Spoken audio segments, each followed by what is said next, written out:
एक वाकया बताऊंगी कल रात का ही। मैं नमाज की उतनी पाबंद नहीं हो पाती हूँ, कोशिश करती हूँ, लेकिन कल मेरी आंख फजर के टाइम खुल गई। तो मैं उठी और थोड़ा पर्दा मैंने हटाया खिड़की का, तो मैंने देखा कि कुछ लोग मस्जिद की तरफ जा रहे थे, फ़ैरन लगा के, टोपी लगा के, मफरल और ऐसे ऐसे कर रहे हैं। तो मैंने थोड़ा गौर से देखा, वो सारे बुजुर्ग थे तो मस्जिद की तरफ जा रहे थे फजर पढ़ने।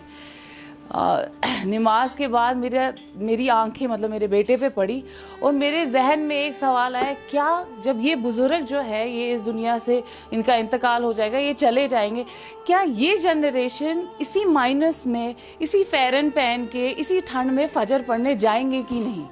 एंड वाकई में मुझे उस सवाल का जवाब अभी तक नहीं मिला है कि ये जो नेक्स्ट जनरेशन हमारी है, क्या ये मस्जिदों को मतलब सूरज भी वहाँ जलेगा कि नहीं, लाइट भी वहाँ ऑन होगी कि नहीं फजर के वक्त, क्योंकि मुझे वो एक्सपेक्टेशंस बिल्कुल भी नहीं रही। लाइट भी वहाँ ऑन होगी कि नहीं फजर के वक्त, क्योंकि मुझे वो एक्सपेक्टेशंस बिल्कुल भी नहीं रही। मेरी एक उम्मीद थी कि मैं अपने बेटे को यहाँ पे पालूं, वरना मेरे पास ऑप्शन था वेस्ट में रहने का।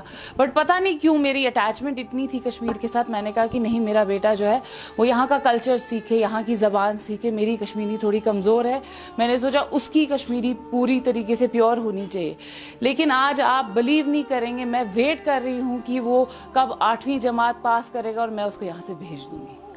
मतलब it's a shame for me कि जिस जगह मैं उसको पालना चाहती थी, उसको कल्चर सिखाना चाहती थी, आई एम लाइक कि नहीं, मुझे यहाँ रखना ही नहीं उसको।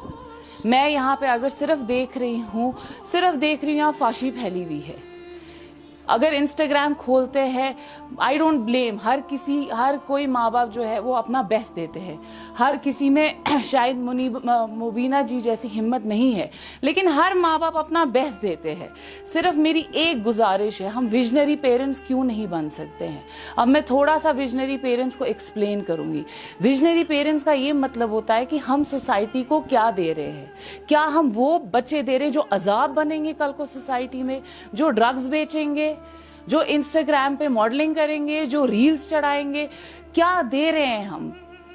विजनरी पेरेंट्स जो स्कूल्स इदारे हैं वो एजुकेशन दे रहे हैं। आप ये एक्सपेक्ट नहीं कर सकते हो कि मेरा बेटा पीएचडी कर रहा है तो वो ड्रग्स में नहीं जाएगा या वो किसी का कत्ल नहीं करेगा। आप बेशक उसको पैसे मत दो, बेशक उसको गाड़ियां मत दो, बाइक मत दो, एजुकेशन ना दो, मगर एक अच्छा इंसान बना लो, क्योंकि फिर ये हम सोसाइटी पे अजाब होते हैं। इस वक्त जो बच्चे ड्रग्स में है वो किसके लिए अजाब है? घर वालों के लिए तो है ही है, अपने लिए और हमारी इस सोसाइटी के लिए है। मैं कल, आप ये ना माने, मैं 1-1:30 बजे सोई हूँ, मुझे सिर्फ गाने बजाने की आवाज़ें आ रही थी और मैं सोच रही थी जिस वक्त यहाँ पे, मतलब मैंने ये चीज़ें नहीं देखी है, मैं इतनी बड़ी भी नहीं हूँ, बट जिस जनरेशन से हम आए हैं, हमने तहज्जुद की आवाज़ें सुनी है मस्जिद में, हमें कश्मीर में ये सब देखा ही नहीं है। कल जो मैंने आवाज़ें सुनी, मुझे मेरा बेटा भी कह रहा है इनको प्लीज़ बोलो ये गाने बंद करो, मुझे नींद नहीं आ रही है। इतने पटाखे, इतने गाने क्यों? क्योंकि ये हमने नॉर्मलाइज किया है। हमने नॉर्मलाइज किया है सिगरेट पीना बच्चों का, हमने नॉर्मलाइज किया है ड्रग्स लेना, हमने नॉर्मलाइज किया है जो सारा हम इंस्टाग्राम और फेसबुक पे देखते हैं। हम नहीं ब्लेम कर सकते हैं कि भाई कोई एडमिनिस्ट्रेशन आके ये सारी चीज़ें ठीक करेगा या गवर्नमेंट या डॉक्टर्स, टीचर्स। नहीं होगा। तरबियत आपकी घर से शुरू होती है और उसके बाद आपकी सोसाइटी में तरबियत होती है। मुझे आप बताएं, जो बच्चे इस वक्त सोसाइटी में आगे जा रहे हैं वो कौन से बच्चे? डिजिटल बच्चे हैं वो। हमारे सामने भी एक बच्चा है, वो तब से मोबाइल फोन पे है। मेरा बेटा भी कभी टैब पे होता है मोबाइल। ऐसा नहीं है कि ये गलत कर रहे हैं, ये छोड़ता नहीं होगा मोबाइल, बट पहले हमने दिया ही क्यों?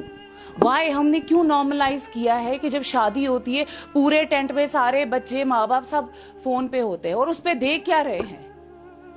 क्या हम दे रहे हैं? कश्मीरी कंटेंट देखें आप। They are only few people जो कश्मीरी कंटेंट बना रहे हैं, बाकी सब फाशी फैला रहे हैं। I am really sorry to say this, सिर्फ फाशी फैला रहे हैं। I don't support it. मैंने इवेंट्स पे जाना छोड़ दिया है क्योंकि मुझे इतनी शर्म आती है इवेंट्स पे जाने को। मुझे समझती हूँ कि कल को मेरा बेटा मुझे देखेगा इस इवेंट पे जाते हुए, वो कहेगा ये नॉर्मल है। जब ये मेरी माँ के लिए नॉर्मल है तो मेरे लिए भी नॉर्मल होगा।